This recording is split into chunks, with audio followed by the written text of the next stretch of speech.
Hey everybody, it's Thomas. It's BBLoBB time. Starting off a little bit different this week. We're not starting with my team. The reason for that is Chris and I did end up playing in order to get this week done faster. Everybody got their games in early, so I just forced tied us in order to move things right along. So, we're just going to get right into it. We're going to start things off with a game I saw the tail end of, but I haven't watched too much of. I have some smattering of reports for how it went, though. Jessup pulled off a bit of a win / upset against Andrew.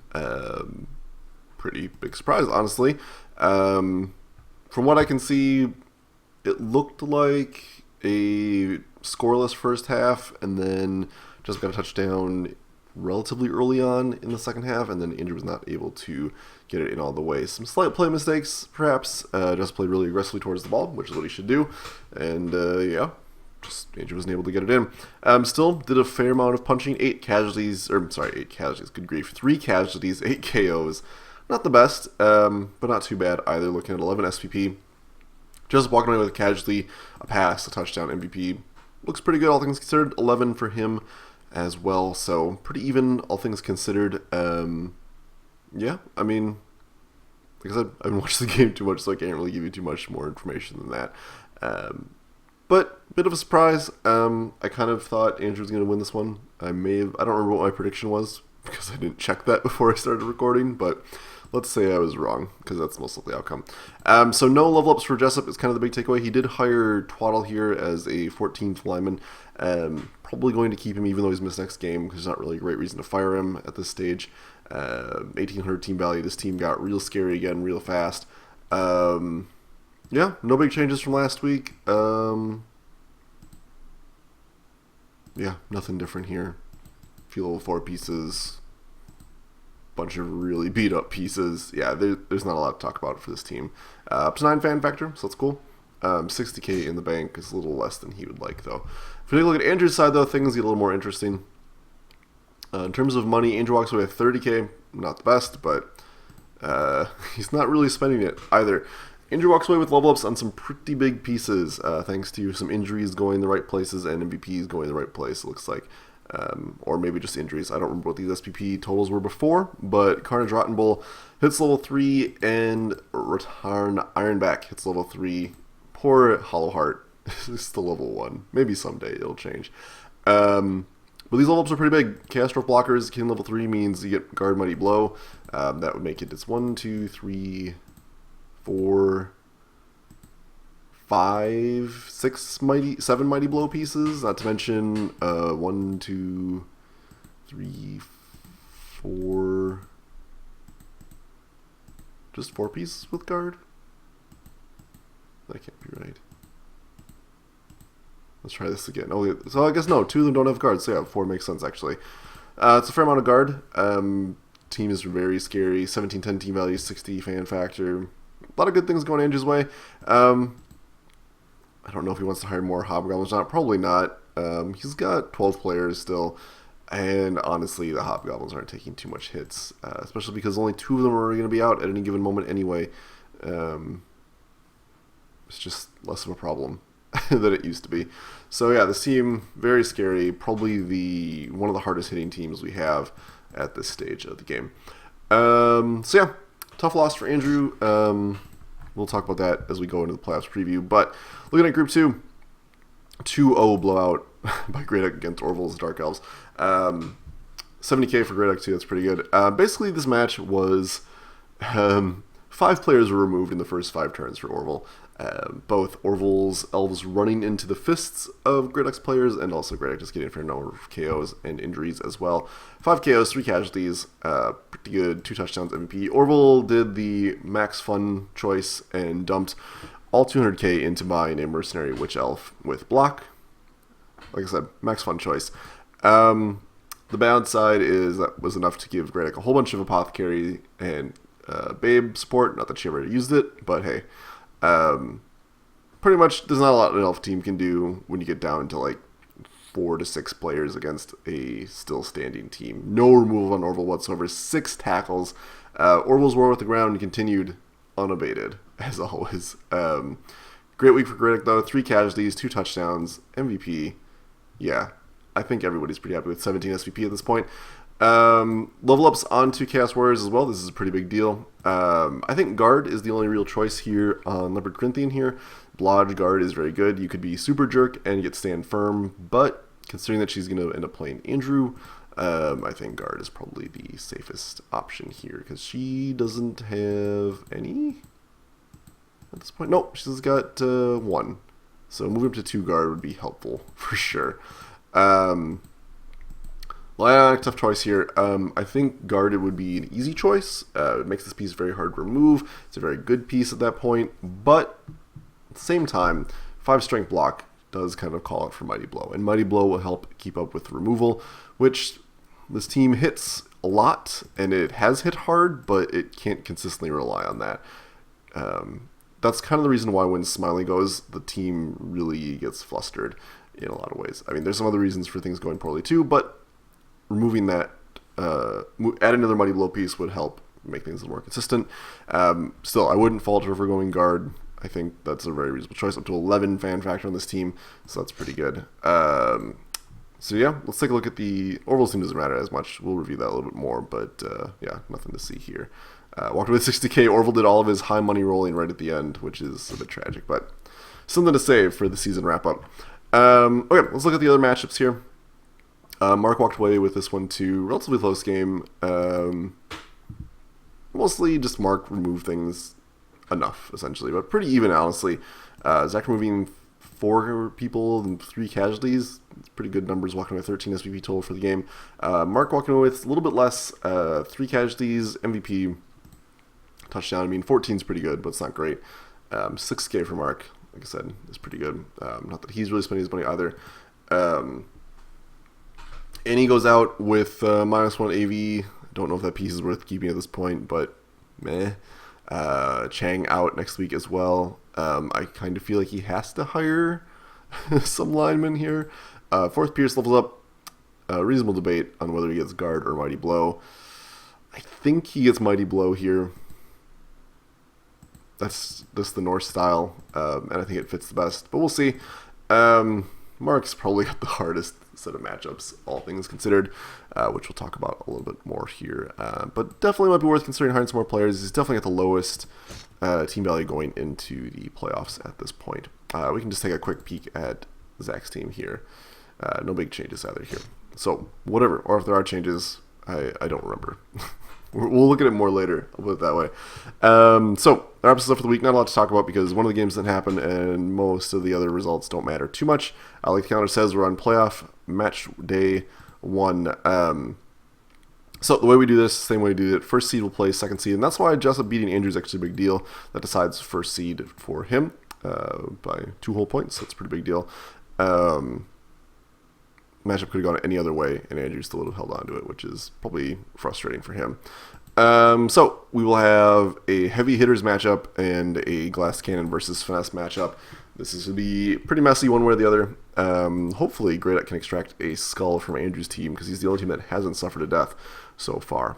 But yeah, so we've got Mark versus Jessup, Andrew versus Grey Duck. We can break down the matchup here in the calendar screen. So we take a look at this. Andrew sitting at 1710, assuming normal rolls here, which we can talk about actually, will be at 1750. Mighty Blow here. Bull Centaur, knowing Andrew will probably get Mighty Blow.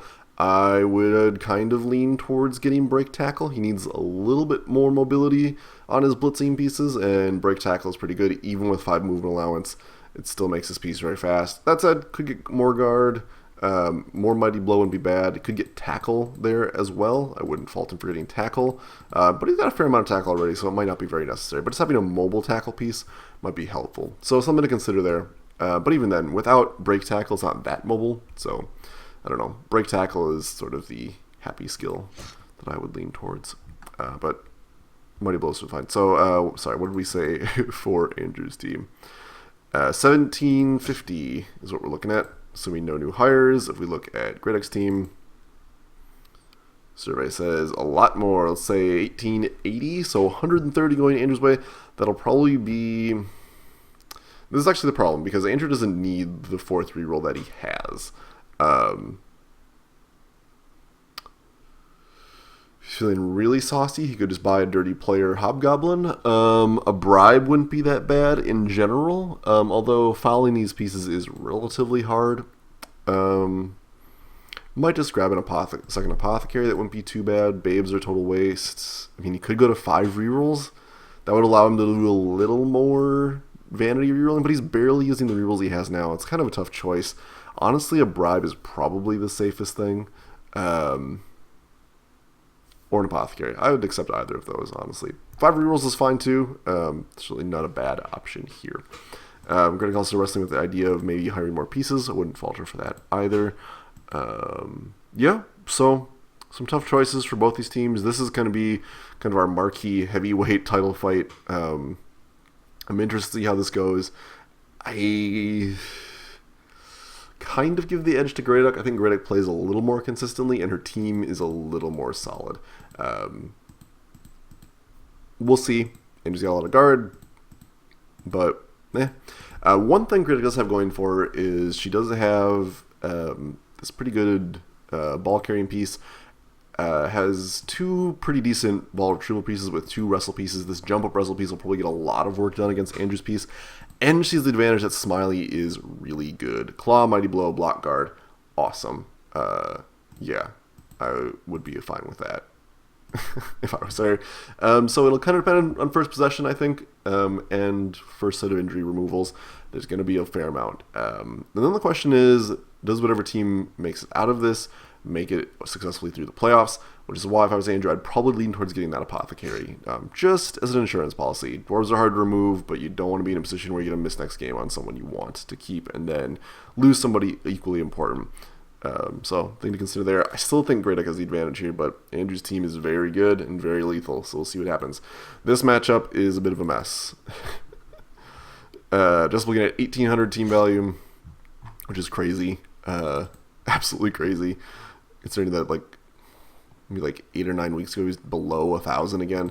Mark would be at 17 or 1,570, so looking at 230 in inducement money. That is a lot, and this is assuming he doesn't hire anybody else. He could hire 2 linemen and still, well, he'd only get 100 then.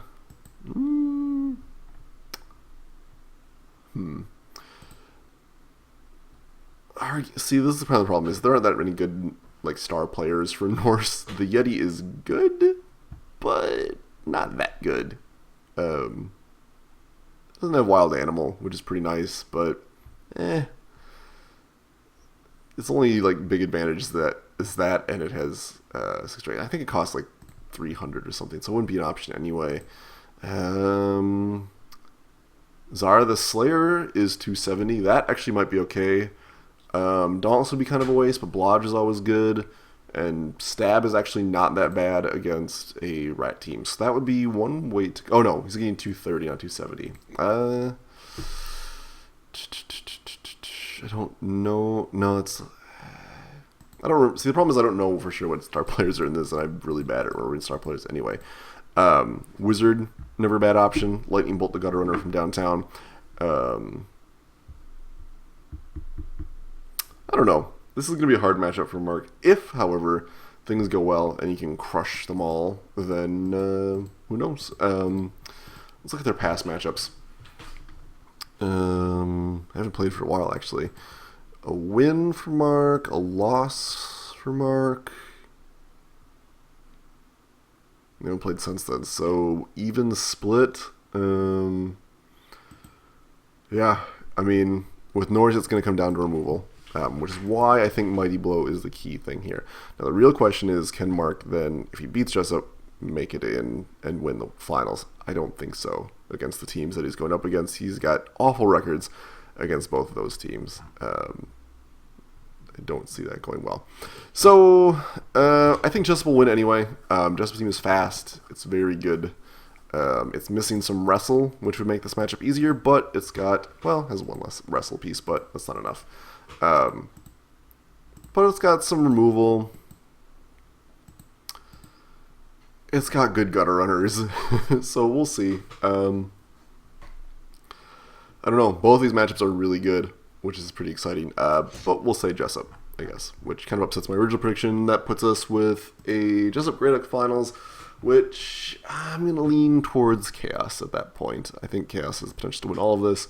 The team is just really good at this point. Not a lot more to say about this. Yeah, so we'll go with that. Overall winner, Chaos. Just like last season, I'm not going to do content for the week, so to speak. We'll do a wrap-up at the end. I might have...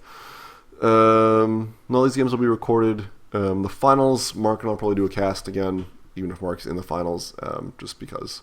So that's that. Let's take a quick run through the Hall of Fame. Abed, 61. Most experienced player. I don't see that changing anytime soon. Dean, actually, not that far away. Dean actually surpassed Smiley. I didn't see that. Best throw Hui by a long way. That's not going to change either. Hopefully we get some more interceptions up here. Most violent player, Abed, holding on to that top spot. I don't see that changing either. Little bit closer here on best runner. We'll see. This one's kind of coming down to the wire. Yeah, throwing is very Skaven dominated at this point. Survivor means a little bit actually, just because like this is my only 20 games piece, and that's a 20 in quotation marks. The sheer number of Chaos players on here is actually a pretty good indicator of how relatively successful this season has been for Grey Duck, all things considered. Highest kills still belong to Shirley. Hopefully we get some more of those up here. Skulls for the Skull Mountain. This is 2 weeks in a row, by the way. We haven't had a kill. 2 weeks! That's crazy for this league. It's absolutely bonkers. So, quick recap of my predictions. That's not the right screen for it. I think we will have a win between... We'll win for Jessup. We'll have a win for Grey Duck, and that'll be that. Wild card is obviously overtime. We'll see what happens there. And obviously all these games could go either way. I've been wrong all season, so we'll see. Final winner will be Grey Duck is my end prediction there, so we'll see how right I am there. Fingers crossed. Yeah. First, second, third, fourth. However the rankings settle out. Whatever. Should be interesting. We're almost done. Season 5 is going to get started pretty quickly after this. I'm probably going to have the same setup, I think. We'll see. We'll talk about it more when we do the recap. Thanks for watching, everybody. I'll talk to you later.